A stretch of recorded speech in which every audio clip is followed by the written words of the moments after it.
Irmãos, hoje nós iniciamos uma nova série de mensagens expositivas. Nós vamos hoje iniciar uma série em Eclesiastes. Já quero convidar você a abrir a sua Bíblia lá em Eclesiastes, no livro de Eclesiastes. Quero convidar você a estar conosco nessa série, nas exposições da qual nós vamos fazer aqui. Eclesiastes, nós vamos pensar sobre a perspectiva da eternidade, um olhar para a eternidade, onde Salomão ele vai nos orientar, vai fazer muitas... Eclesiastes é muito prático, irmãos, e é muito atual, e eu quero convidar você a participar conosco. Mas antes de nós iniciarmos a nossa exposição, como nós temos feito todo domingo de ceia, nós temos indicado aqui um livro. E hoje é a nossa indicação de março, e essa indicação é do reverendo Russell Shedd, Lei, Graça e Santificação. Eu quero indicar esse livro para você que precisa aprender mais sobre algumas questões importantíssimas da Bíblia, como, por exemplo, a questão da lei, a questão da santidade, a questão da santificação, como ser um cristão saudável, um cristão que entende a lei do Senhor Jesus, mas um cristão que vive diante da graça do Senhor. O Russell Shedd, irmãos, trata sobre algumas questões muito importantes que eu queria ler com você aqui no índice. Ele vai falar sobre a obrigação da lei, vai falar sobre Jesus e a lei, como nós podemos entender a lei olhando para Jesus. Ele vai tratar sobre questões de tradicionalismo, como nós, muitas vezes, caminhando na igreja anos e mais anos, nós somos extremamente tradicionais, não no sentido de liturgia, mas no sentido de não entender a graça do Senhor, de não aquecer o coração. Cristãos frios, cristãos que sabem muito de Bíblia, mas cristãos que não têm nenhum tipo de relacionamento com o Senhor. O Russell Shedd também trata sobre o formalismo, sobre a única forma que nós consideramos de culto, que muitas vezes menosprezamos o Senhor e a ação do Espírito. O Russell Shedd trata, irmãos, sobre uma questão importante, o legalismo, que tem crescido muito também em muitas igrejas. Então esse livro é um livraço, irmãos, é um livro bacana, uma leitura boa. Ele vai resumir, colocar em poucas palavras questões importantíssimas da nossa caminhada. Eu quero indicar muito a você para que você cresça primeiramente em santidade. Esse livro vai te ajudar a crescer em santificação. Então coloque isso, irmãos, como uma leitura quase obrigatória para você, porque é importante que um cristão sempre seja renovado. E o nosso querido reverendo Russell Shedd, que já está com o Senhor, que foi uma das mentes mais brilhantes que esteve conosco aqui no Brasil, escreveu um livro, irmãos, didático, um livro importante e um livro que abençoa a igreja do Senhor Jesus. Então, anote aí para a sua futura compra e você será muito abençoado. Em abril, nós indicaremos um outro livro para a glória de Deus. Amém? Vamos ler Eclesiastes, coloque de pé, se você assim puder e quiser.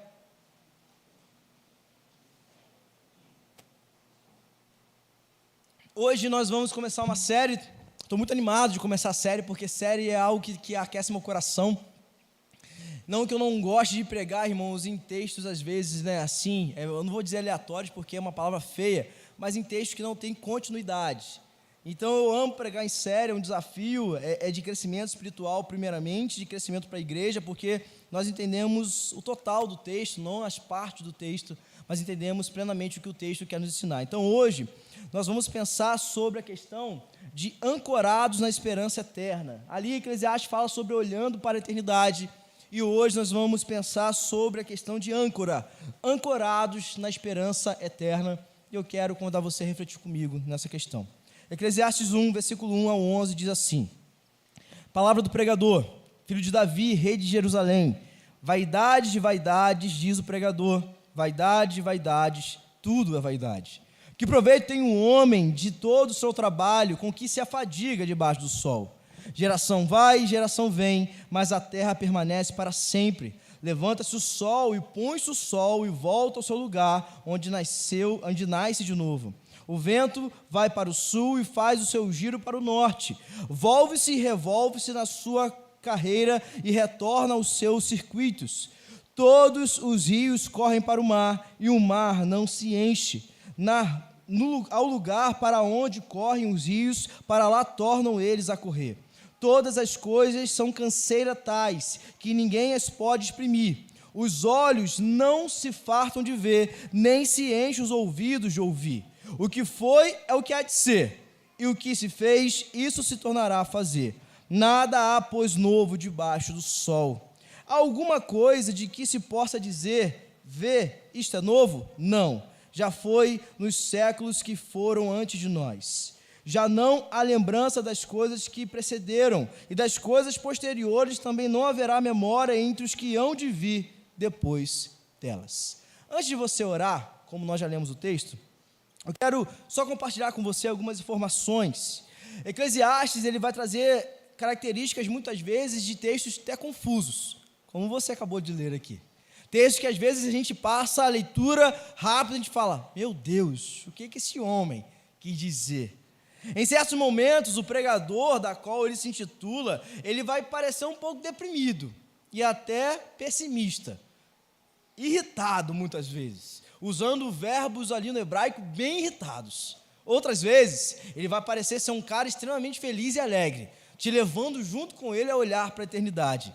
Outras vezes, ele vai puxar a sua orelha e vai dizer, ei, abaixa a bolinha aí e olhe para o Senhor.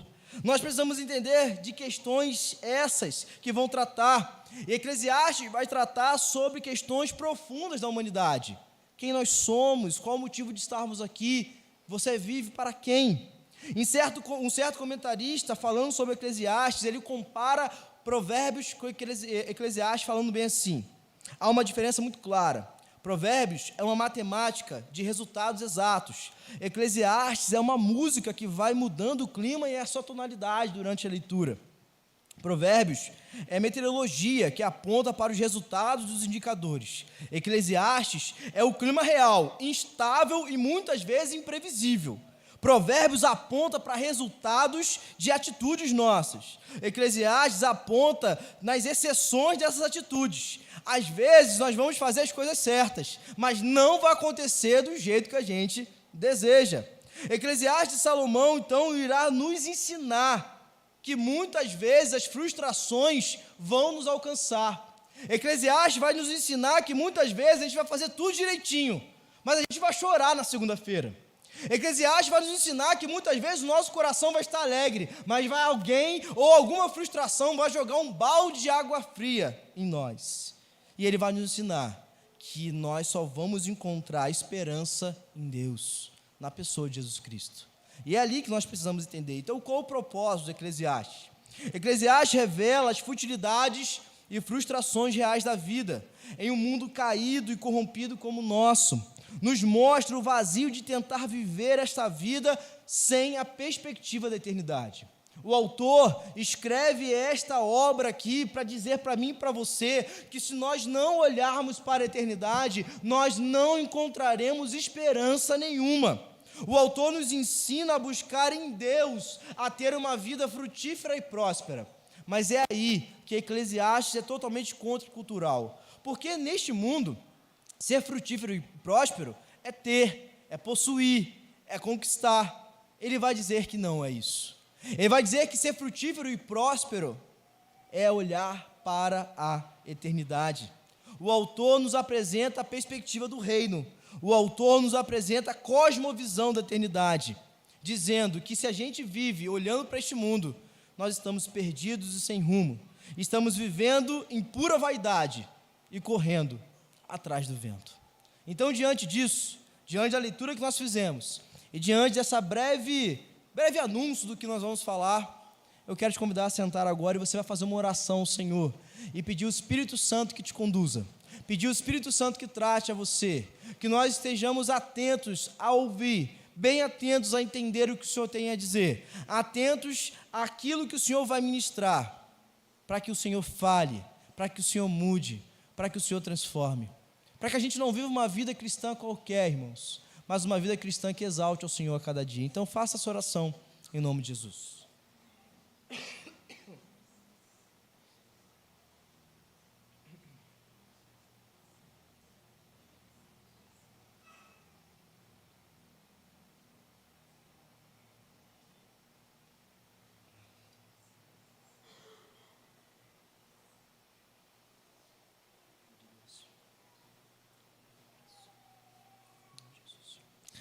Senhor, nós somos gratos a Ti.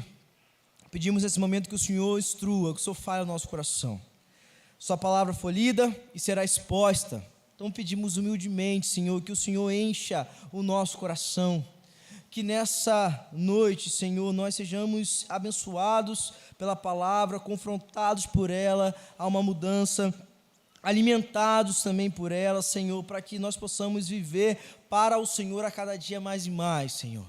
Então, Senhor, nesse momento, nos esconda atrás da sua cruz, para que seu nome seja louvado, para que seu nome seja engrandecido, para que seu nome seja exaltado. Sê conosco, Deus, sê com as nossas vidas, em nome de Jesus, tem misericórdia de nós. Amém e amém. Nós vamos pensar hoje, nessa primeira exposição, irmãos, sobre ancorados na esperança eterna. Em quem nós estamos ancorados? Quem é a nossa âncora diante da vida que nós vivemos? Há sentido para as nossas vidas? Você sabe qual é o sentido da sua vida? Você vive guiado com que tom na caminhada? Quem é que dá sentido à sua vida? Às vezes eu e você chegamos, irmãos, e nos perguntamos se tudo que nós estamos fazendo vai ter algum sentido. Às vezes nós estamos tão atribulados, tão angustiados, tão tomados de coisas, que nós às vezes nos perguntamos, será que faz sentido isso? Será que faz sentido eu continuar? Essas são perguntas importantes que muitas vezes nós fizemos até nessa semana. Às vezes você chegou hoje aqui assim, às vezes você está se perguntando, será que vale a pena persistir naquilo? Será que eu fiz a coisa certa? Será que valeu a pena eu ter tomado aquela decisão? Será que aquilo que eu fiz, que gerou tudo isso que está acontecendo, valeu a pena e eu preciso continuar? São questões, inquietações naturais da nossa vida. São coisas, irmãos, que às vezes nós entramos, nós paramos e pensamos, meu Deus, eu queria tanto isso e agora que eu estou aqui, será que faz sentido? Será que vale a pena? Diante então das dificuldades, é natural questionarmos. Diante então das situações, é natural eu e você ficarmos preocupados, colocarmos em xeque aquilo que nós oramos por tanto tempo. Eu não sei se você já teve essa experiência, mas às vezes nós estamos orando por algo, pedindo ao Senhor, o Senhor então nos dá, nos abençoa, e quando a gente recebe a bênção, ao invés de nos alegrar, a gente para e pensa, será que eu vou dar conta? Você acabou de orar por isso. Será que eu vou conseguir? E então nós começamos a colocar inquietações dos nossos olhos em lágrimas, dos nossos lábios em reclamação, perguntando, será que vai valer a pena? O sentido para a nossa vida então fica confuso muitas vezes. Existe um escritor russo, considerado um dos maiores escritores do mundo, que é o Lev Tolstói. Ele escreveu uma frase, na verdade uma citação que eu queria ler com você aqui, muito interessante. Ele disse bem assim, minha pergunta é, aquela que aos 50 anos de idade quase me levou ao suicídio era a mais simples das perguntas que habitavam a alma de qualquer ser humano. Uma pergunta sem cuja resposta não é possível viver. É a seguinte pergunta, o que será feito de meus atos de hoje ou de amanhã? O que será feito de toda a minha vida? Por que viver? Por que desejar ou fazer o que quer que seja? Ela também pode ser formulada assim, existe algum sentido em minha vida que não será destruído pela morte inevitável que me aguarda? Tolstói escreve isso aqui, em um contexto, em uma ação bem pessimista, olhando para este lugar e não vendo esperança nenhuma. Talvez você tenha chegado nessa noite assim, olhando para situações sem nenhum tipo de esperança. E qual é o sentimento que está dominando o seu coração nessa noite? O mundo guiado pelo pecado da qual nós vivemos, o mundo caído da qual nós vivemos. Então constantemente nós vamos sendo atropelados por isso, vamos sendo dominados por isso, vamos sendo então dominados a ponto de não termos mais esperança e vivendo de uma forma totalmente pessimista. Quando você lê as notícias, seja na televisão, nas redes sociais, enfim, de qualquer ação, as notícias que você tem lido, tem escutado, tem te deixado angustiado? tem deixado você muitas vezes preocupado? Você fica em paz diante do que você tem lido? Estamos aí olhando, irmãos, as coisas acontecerem, e a perspectiva que nós temos é: um dia vai melhorar. Será que realmente vai, irmãos? Temos lampejos de felicidades, de paz, mas na verdade, na maior parte do tempo, algo de ruim está acontecendo. Não necessariamente conosco, mas também com as pessoas ao nosso redor. Nossa vida é uma vida de lutas, de muitos dissabores, mas isso acontece, irmãos, com muito mais força quando estamos com o nosso coração ancorado neste mundo. Quando eu e você estamos com o coração ancorado neste mundo, as dificuldades vão nos dominar e vão ser um peso muito maior. Nós vamos sendo dominados pelas situações ao redor, vamos perdendo a perspectiva, vamos recebendo bênçãos do Senhor e não conseguimos nos alegrar. Ah, Deus, eu orei tanto por isso e agora eu não estou feliz. Somos dominados, irmãos, por situações assim. Parece que não faz sentido. Você às vezes luta por aquilo tanto, dizendo: aquilo faz sentido para mim, esse é o meu sonho, esse é o meu objetivo. Mas quando você recebe, você para e pensa: não é não. Esse é o sentimento do ser humano. Nada neste mundo satisfará a nossa alma. Esse é o sentimento do ser humano. Nada neste mundo trará paz e acalento ao nosso coração. Tiago, na sua carta, no capítulo 4, versículo 14, diz de que vós sabeis o que suceder, vós não sabeis o que irá acontecer amanhã. O que é a vossa vida? Vocês são como uma neblina que aparece por um instante e logo se dissipa. Tiago é claro, dizendo: olha, nossa vida é breve, nossa vida é passageira, passa muito rápido. Então a pergunta é: a sua vida hoje está ancorada em quem? Quem é a âncora da sua vida? Você está ancorado em quem? Nossa vida passa rápido e muitas vezes nós vivemos como se nós fôssemos viver aqui eternamente. O ser humano, em sua limitação, pensa no transcendente, pensa naquelas perguntas básicas da filosofia: quem eu sou, de onde eu vim, para onde eu vou, mas o ser humano não consegue satisfazer a sua alma, porque nenhuma resposta deste mundo, nada neste mundo irá satisfazer o coração de um pecador, irmãos. Nada neste mundo. Talvez você tenha entrado aqui nessa noite buscando algo que faça sentido para você. Talvez você tenha entrado aqui nessa noite buscando algo porque você entrou frustrado, querendo uma resposta de Deus. E eu já vou responder na minha introdução: nada neste mundo irá satisfazer a sua alma. A frustração da sua vida não irá ser satisfeita nos bens ou no seu sonho local, mas é olhando para a eternidade. Não adianta, irmãos, vivermos aqui neste mundo pensando somente aqui. Todas as nossas inquietações, a resposta é Deus. Tudo que nós precisamos, a resposta é Deus. Mas aí é aonde nós vamos olhar o que Salomão vai nos ensinar. É aí que nós vamos perceber que Salomão está nos chamando a atenção a pensar: sua vida está ancorada aonde? Sua vida está pautada em quem? Você está vivendo para quem? Você vive por quê? E essas são perguntas que eu quero responder com você diante da exposição. Então permaneça com a sua Bíblia aberta, porque nós vamos retornar para o texto constantemente. Versículo 1 diz: palavra do pregador, filho de Davi, rei de Jerusalém. Pregador aqui, irmãos, é alguém que se dirige a um grupo que foi reunido. Por isso que o pastor é chamado de pregador. Um momento reunido, onde as pessoas sentam para ouvir um discurso. Então, por isso que ele fala aqui um pregador. Então, possivelmente, Salomão está diante de inúmeras pessoas pronunciando isso aqui.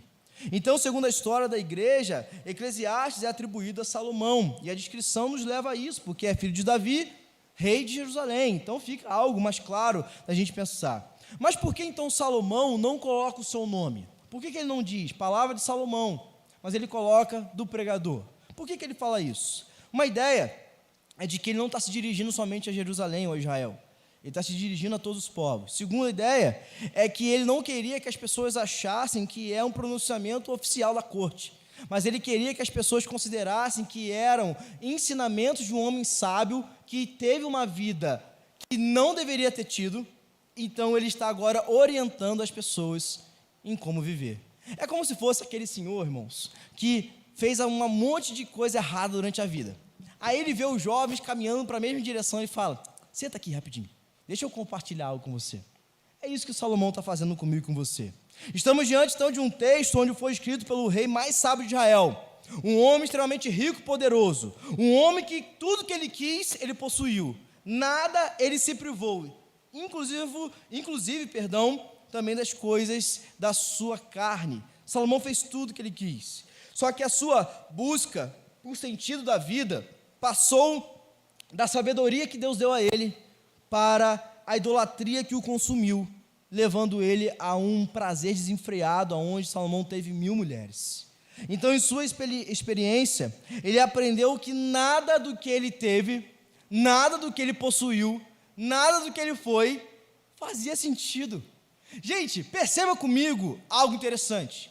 Nós estamos diante de um homem que foi considerado um dos maiores reis de Israel, o homem mais sábio de Israel, um dos homens mais poderosos, onde a rainha de Sabá foi até ele para ouvir o que ele tinha a dizer. E quando a rainha de Sabá sai, ela fala: olha, é muito maior do que eu imaginava, ele é muito mais inteligente do que eu imaginava, ele é muito mais poderoso do que eu imaginava. Agora, esse homem chega diante de nós e fala: deixa eu te dar um conselho. Tudo que você está vivendo é vaidade. Deixa eu falar algo com você. Tudo que você está aí, vivendo, que você está desejando, é vaidade. Eu digo por experiência própria, é o que Salomão está falando para mim e para você. Olha o que ele diz no versículo 2: vaidade de vaidades, diz o pregador. Vaidade de vaidades, tudo é vaidade. Irmãos, um camarada que no versículo repete a palavra 5 vezes, é porque ele quer dar uma informação muito importante. No hebraico, quando há uma repetição assim, é uma questão de ênfase de que o autor quer destacar. Então, é uma fala superlativa. Ele quer deixar muito claro que a nossa vida não pode ser uma vida qualquer e que tudo que nós estamos vivendo é vaidade. Só que aqui nós precisamos entender que a palavra vaidade, a palavra hebel no hebraico, não é uma pessoa que se coloca diante de um espelho que está ficando fortinho e está ali dizendo: olha como é que eu estou crescendo, a academia está fazendo efeito. Não é esse tipo de vaidade da qual Salomão está dizendo. Salomão está dizendo, e aqui a fala vai apontar para vapor, para sopro, para algo passageiro, para algo sem valor, para uma ilusão, para algo inútil. Portanto, tentar se agarrar a este mundo, Salomão está dizendo, é inútil. Salomão está dizendo que este mundo é tão passageiro como um vapor, que você tenta segurar, mas você não consegue. Salomão está dizendo que esse mundo é tão passageiro que ele vai passar tão rápido que a gente nem vai se dar conta. Irmãos, nós já estamos chegando na Páscoa. Nós estávamos antes aqui, em dezembro, aqui, falando sobre o Natal. Já estamos chegando na Páscoa, nossa vida passa rápido. É muito breve as coisas. Então ele está dizendo: vaidade de vaidades, diz o pregador. Vaidade de vaidades, tudo é vaidade. Ele está dizendo, inútil é você viver assim. A nossa vida, irmãos, é breve, e ele parece estar meio aborrecido. O tom da qual ele usa nesse versículo aqui, parece um tom meio aborrecido, mas na verdade aqui ele está sendo realista comigo e com você. A gente brinca na teologia que Salomão aqui está sendo um anti-coach. Salomão está aqui dizendo para mim e para você, destruindo as ilusões. Salomão aqui está destruindo aqui os devaneios que acontece na sociedade. Salomão está dizendo para mim e para você: senta aqui que eu quero te mostrar o que é viver. Senta aqui para que você aprenda. Você está aí, fazendo muitas coisas, pensando muitas coisas, no final não vai chegar a lugar nenhum. Então ele chama eu e você para sentarmos e para ouvirmos algo importante. Vaidade de vaidades, diz o pregador. Vaidade de vaidades, tudo é vaidade. Ele está dizendo, irmãos, ele não está dizendo aqui que você ter algo, que você possuir algo é pecado. O que Salomão está abrindo aqui nesta sessão é: se você é guiado por isso, se você vive para isso, se você respira isso, é tudo vaidade. Porque no final da sua vida, você não escolhe nem a roupa que você vai usar no caixão.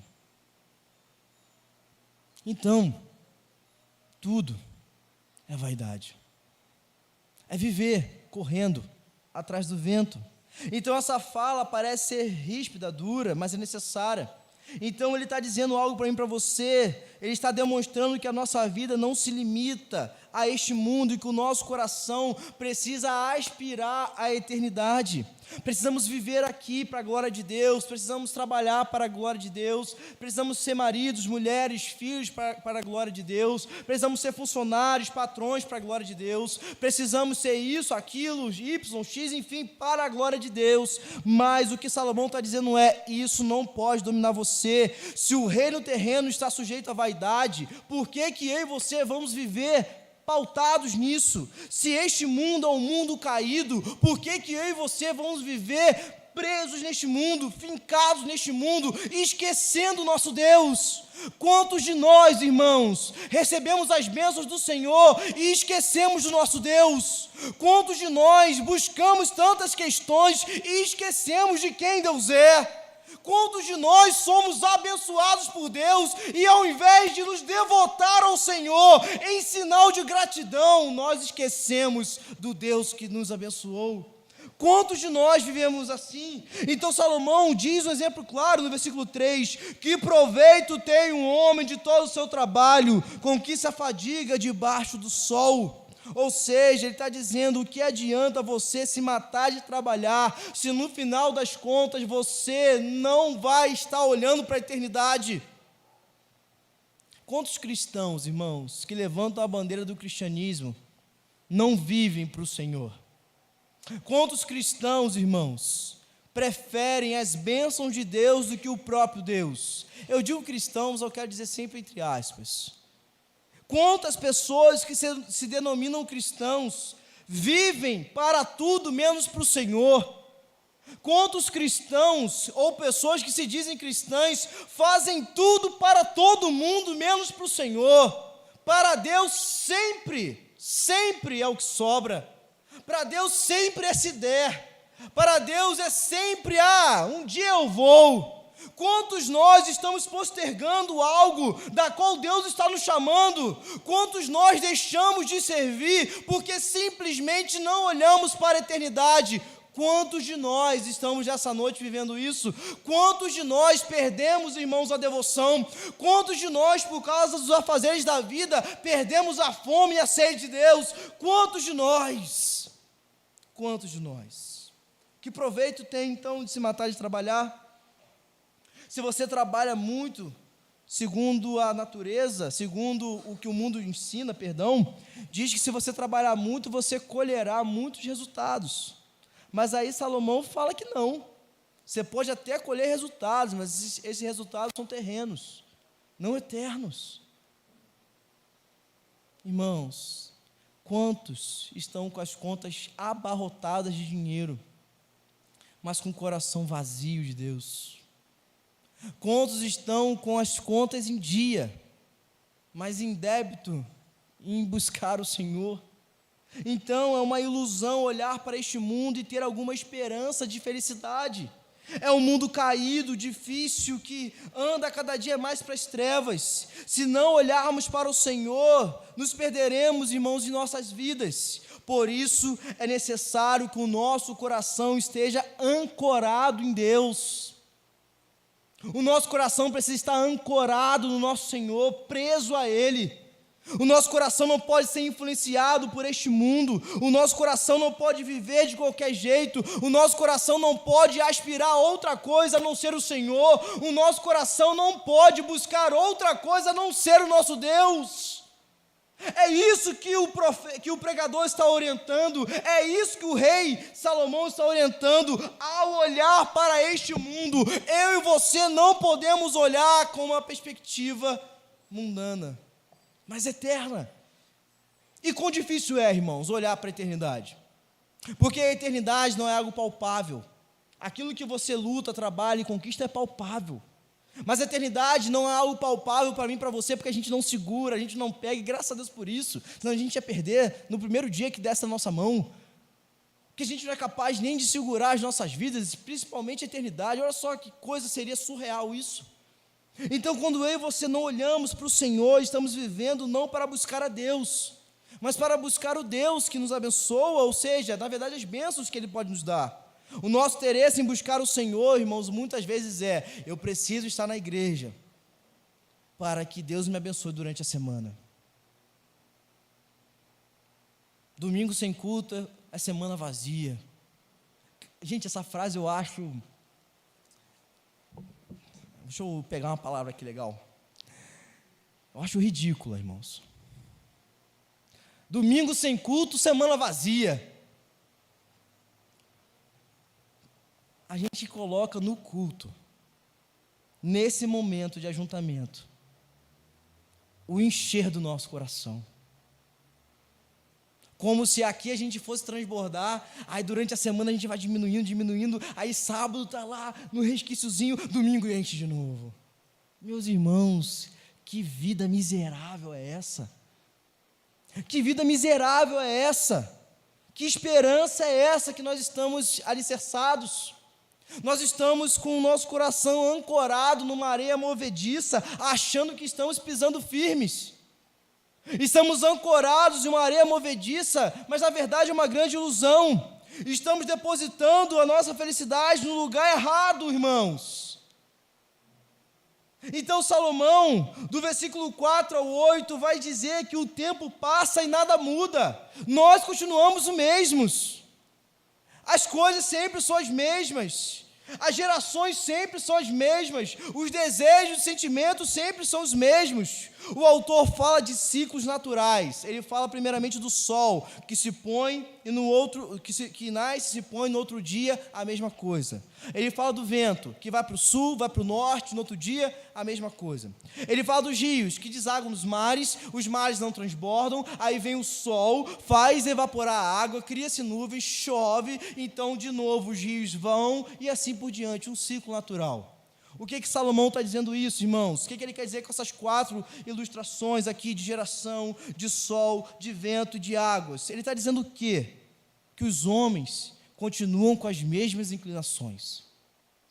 Nasce homem, morre homem, nasce família, morre família, com os mesmos desejos, as mesmas inclinações. Nós achamos que nossa sociedade, irmãos, é uma sociedade diferente, mais evoluída. De fato, em relação à tecnologia, a gente pode considerar isso, mas o que Salomão está se referindo são os desejos que dominam o nosso coração. Salomão está dizendo que os desejos que tinham no passado são os mesmos hoje. As pessoas viviam para a mesma questão. As pessoas viviam para si, as pessoas queriam experimentar somente para si, não viviam para os outros, não serviam o Senhor, não queriam buscar mais a Deus. As pessoas simplesmente vivem para si, querendo muito de Deus e dando o mínimo para o Senhor. É a mesma coisa. Dostoiévski diz uma frase que eu queria compartilhar com os irmãos. Ele diz bem assim: eu sou um homem doente e mau. Eu sou um homem desagradável. Para uma pessoa escrever isso aí é porque ele era, né, irmãos? O mundo pode cair em pedaços ao meu lado, eu não me importo, desde que eu possa tomar uma xícara de chá em paz. Esse aí é você? Talvez substituindo aí por um cafezinho, ou talvez substituindo por uma Coca-Cola, que é o meu caso. Esse aí é você? Não me importo, desde que eu tome meu café e meu chá em paz. Dr. Evans escreve isso proposital, irmãos, para demonstrar para mim e para você como nós somos egoístas, como nós não nos importamos. O mundo pode estar caindo ao lado, o mundo pode estar fervendo ao lado, eu não estou nem aí. Desde que o meu esteja tranquilo, eu não me importo. Desde que tudo esteja resolvido para mim, eu não me importo. Desde que as coisas estão indo bem para mim, eu não me importo. Se tudo está dando certo, eu vou continuar assim. Esses somos nós. Se tudo está dando certo, para que mudar? Se eu tenho uma família abençoada, se eu tenho um emprego legal, se eu tenho uma casa boa, se eu tenho um carro legal, se eu tenho isso, se eu tenho aquilo, e tudo está tranquilo para mim, para que buscar Deus? É mais um trabalho na minha cabeça. Ficar ouvindo um pastor me cobrando o tempo todo? Ficar ouvindo um pastor me chamando para trabalhar o tempo todo na igreja? É mais um trabalho na minha cabeça? Não quero isso para a minha vida não. É assim que nós pensamos. Passa a geração, entra a geração, o sol nasce, o sol se põe, o vento vai, o vento volta, os rios desagam no mar, as águas evaporam e tudo permanece a mesma coisa. Homens e mulheres não mudam, porque estão olhando para este mundo. E o versículo 8 diz algo muito interessante: nossos olhos não se fartam de ver, nem se enchem nossos ouvidos de ouvir. E ele diz, é uma canseira. Salomão está dizendo assim, é cansativo olhar para este mundo e não ver nenhuma esperança. Nossos olhos olham para este mundo e não contemplam esperança. Nossos ouvidos ouvem deste mundo e não ouvem esperança. Procuramos neste mundo e nada encontramos. E vivemos assim, tranquilos, alicerçados neste mundo, fazendo com que este mundo seja o nosso maior lar, vivendo para ele, buscando nele alegrias e esquecendo do Senhor. Quantos de nós nessa noite nos encontramos assim?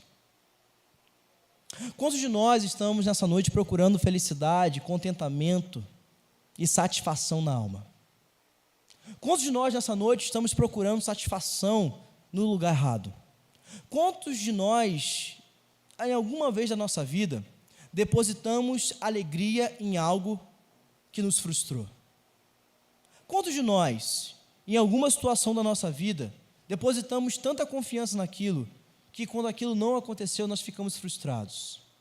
Quantos de nós nessa noite estamos assim? Aí Salomão responde no versículo 9, nada é novo debaixo do sol. Tudo se repete. Todos os homens depositam confiança em algo que vai frustrar. Todos os homens, ao invés de viverem uma vida ancorados em Deus, estão vivendo uma vida ancorados neste mundo. Todos os homens, quando não olham para a perspectiva da eternidade, estão frustrados. Quantos de nós estamos frustrados nessa noite? Quantos de nós estamos frustrados por alguma situação que não aconteceu do nosso jeito? Quantos de nós estamos chateados? Quantos de nós estamos tristes? Quantos de nós estamos angustiados e preocupados porque aquilo não aconteceu do jeito que a gente queria? E a resposta de Salomão é, nada é novo debaixo do sol. Tudo tornará a se fazer, como está no versículo 9. Vai fazer de novo, porque as frustrações deste mundo não irão acabar. Nós estamos vivendo num mundo caído, nós estamos vivendo num mundo, irmãos, cheio de pecado, estamos vivendo num mundo mau, num mundo que não tem nada de bom nos oferecer. Então por que eu vou viver ancorado neste mundo? Por que eu vou viver alicerçado neste mundo? Por que eu vou depositar a minha esperança neste lugar? Por que eu vou depositar a minha confiança em um pecador? Porque eu vou depositar a minha confiança em tudo menos em Deus? Porque nós estamos sem a perspectiva da eternidade. Nós não estamos com o nosso coração ancorados em Deus. Nós estamos com o nosso coração ancorado neste mundo, nos prazeres do mundo, nas situações que o mundo pode oferecer, nas alegrias passageiras deste mundo. Nós estamos ancorados achando, olha, eu vou ser feliz um dia, eu vou ser feliz um dia.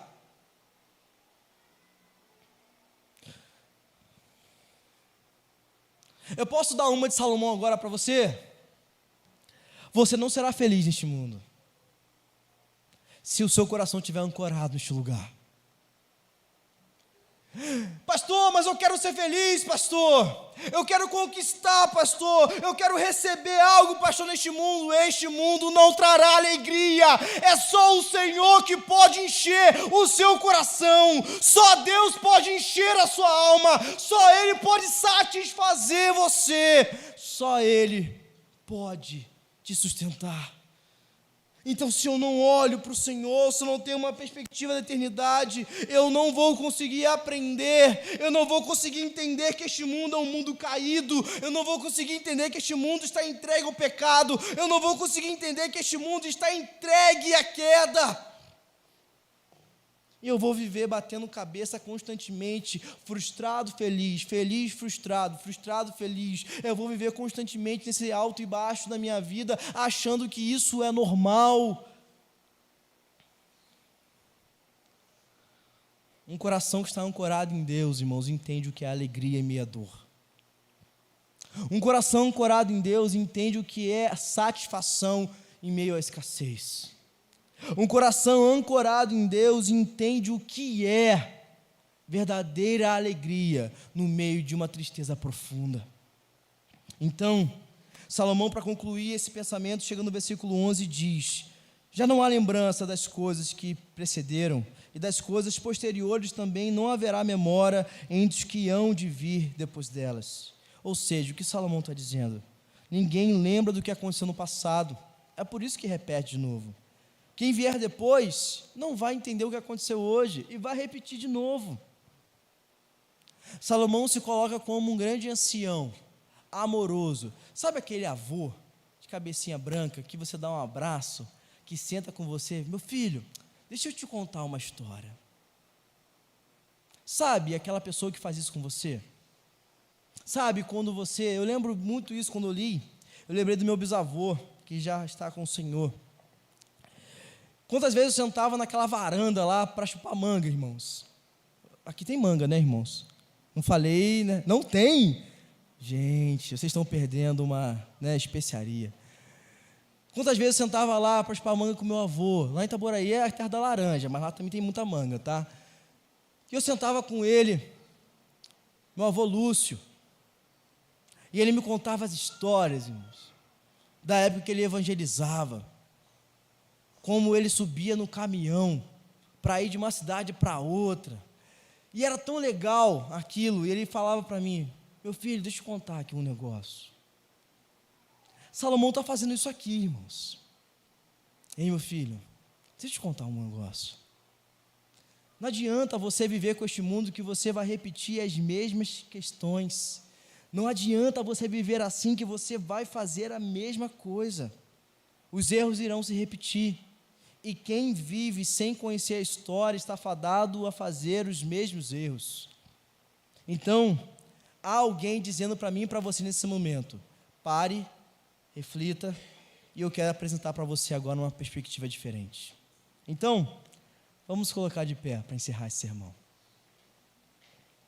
Olha o que Salomão tem a nos dizer agora para encerrar. O prazer desse mundo vai cegar o seu entendimento. É uma realidade. O prazer desse mundo vai deixar você cego. Sabe por quê? Porque quando você conquista certas coisas nesse mundo, o seu coração vai ficando satisfeito. Você vai ficando feliz. Mas o que vai acontecer é que o vazio vai dominar o seu coração. E você vai uma hora perceber que tudo que você tem, que tudo que você possui é vaidade. É correr atrás do vento. Vai chegar uma hora na sua idade, quando você atingir uma certa idade, isso pode ser com qualquer idade, você vai chegar, vai sentar e vai falar: por que eu fiz isso? Por que eu me dediquei tanto a isso aqui? Por que eu deixei tanto o meu coração ser dominado por isso? Agora eu chego diante do Senhor, tentando catar os meus cacos, para experimentar mais do meu Deus. Agora eu chego diante do Senhor, tentando catar os meus cacos, para querer experimentar mais de Deus. E a pergunta que nós vamos olhar lá no capítulo 11 e 12, será que dá? Será que nós vamos ter força para isso? Será que nós vamos ter saúde para isso? As Escrituras nos ensinam que o mundo se tornou esse lugar nebuloso e vazio, fútil e frustrante, justamente porque nós temos rejeitado a Deus. Deus tem se manifestado constantemente de inúmeras formas, e nós estamos priorizando outras coisas. Deus tem se manifestado de inúmeras formas e nós estamos preferindo outras coisas. O secularismo dominou as nossas vidas. Estamos condenando o que é certo e aceitando o que é errado e relativizando tudo sem nenhum pudor, simplesmente porque estamos ancorados neste mundo.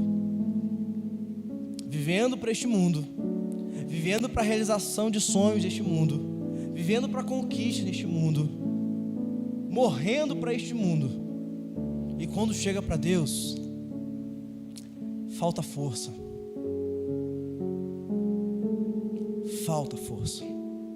O mais interessante disso tudo, que é olhar para o texto e perceber que Salomão está falando de um mundo caído. O mais interessante disso tudo é que Deus não nos deixou entregues a este mundo caído.